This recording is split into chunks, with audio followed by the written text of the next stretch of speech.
When I started looking for a flat to buy, my main requirements were to have a lot of direct natural light. I was looking especially for a flat which had an attic space that I could open up to gain in volume and light. My name is Quentin Sommervogel. I am an architect, founder of QSA in Paris. I live in this flat with my girlfriend Sarah, who is a video production manager.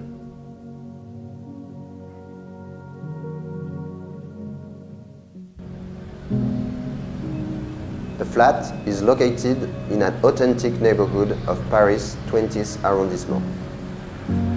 The area used to be garden plots that became warehouses, workshops and factories over the past couple centuries with small working-class housing.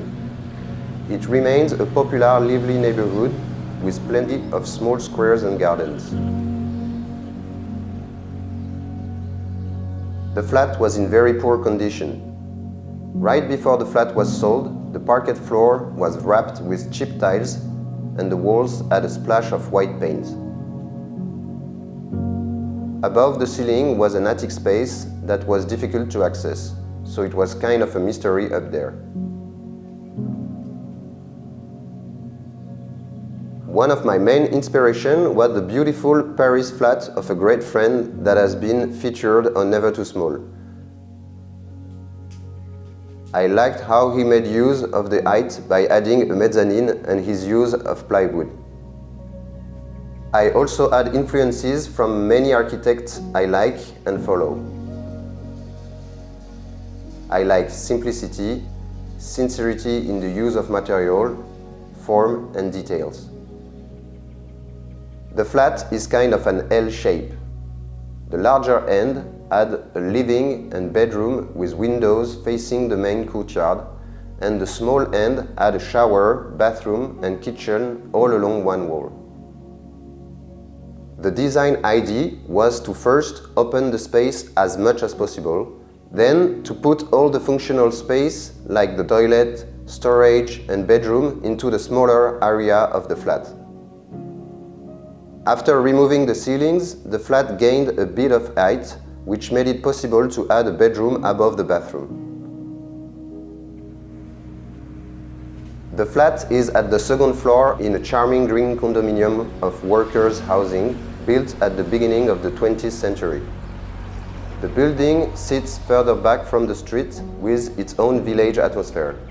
It has a nice community ambience.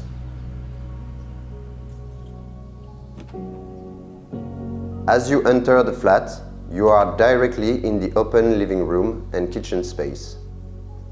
The door is in the corner with coat hooks to the side. It creates a small entrance along the kitchen cabinet and covered with shelves that allow open storage above the door. The living room is lightly furnished. Most of the items were salvaged or donated. There is a table from an office I used to work at 10 years ago. It has followed me ever since. I actually carried it all the way home over my head on the subway. There is an antique mahogany cabinet that belonged to my grandfather, with drawers made from cardboard. These kinds of cabinets were commonly used in offices to file documents.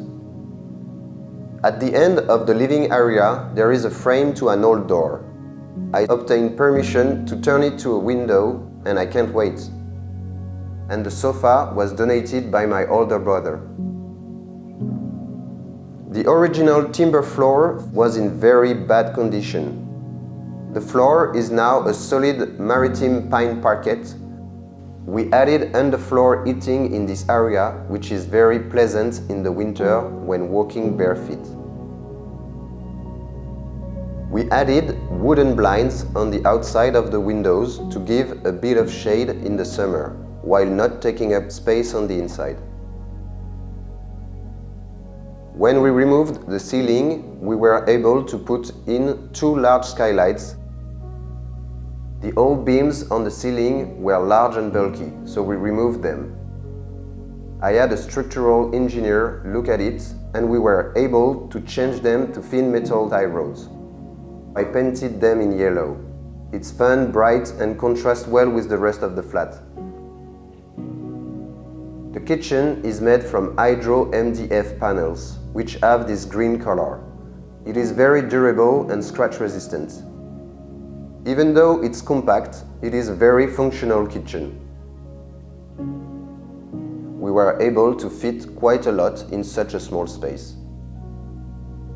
Along with other green powder-coated metallic elements in the flat, I added this backsplash to protect and brighten up the cooking area. The worktop is made of white laminate, which is durable and easy to clean. And we also added more drawers underneath the kitchen cabinet. It's the space people don't normally use.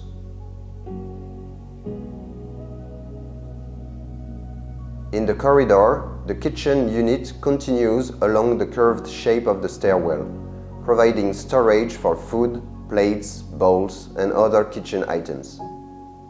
It also acts as a division between the private areas and the living areas. At the back, there is a hidden electrical cupboard and a bookshelf. We wanted to have all of the functional elements in the small end of the flat. Behind the wooden wall, there is a hidden toilet. Metal shelves were added above the toilet for extra storage without taking up floor space. All of the functions were placed along the birch plywood wall, which also becomes the stairs to the sleeping area. I chose birch plywood due to its grain pattern and light shade, which helps make the bathroom brighter. I wanted every centimeter in this space to count. I really like that the corridor is not only a circulation space, but is used a lot to access the different parts and storage. Along the birch plywood wall, which also doubles as the staircase, there is storage for clothes and other household items. We also hid a hot water tank behind one of these doors. The wall is fitted with many small round white handles which can be found throughout the flat, like in the kitchen and even as hooks for coats in the entrance.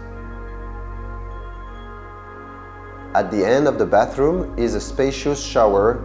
A glass panel in a metal frame is fixed above the shower to limit the spread of water vapor into the rest of the room. A beige porcelain stoneware tiles in a 2 by 2 cm grid was used to the floor and shower walls. We added underfloor heating in this area, which is very pleasant in the winter when walking bare feet.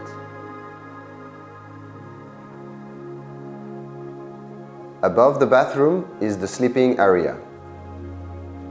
I designed a steep but effective staircase to climb up to the mezzanine bed. It was very important for us to be able to fit the mezzanine bedroom into this small functional space in order to create two separate living and sleeping areas in the flat. The voids around the beams create additional storage space for books, plants, and bedside items. The mezzanine area is like a cocoon, away from the rest of the flat. Small spaces are very present in our dense cities. The work of renovating these small-scale spaces contributes to sustainable development, heritage conservation, and improving the quality of urban life. Thanks for watching. If you're an architect or designer with a project we could feature, please share it with us at nevertoosmall.com/submissions.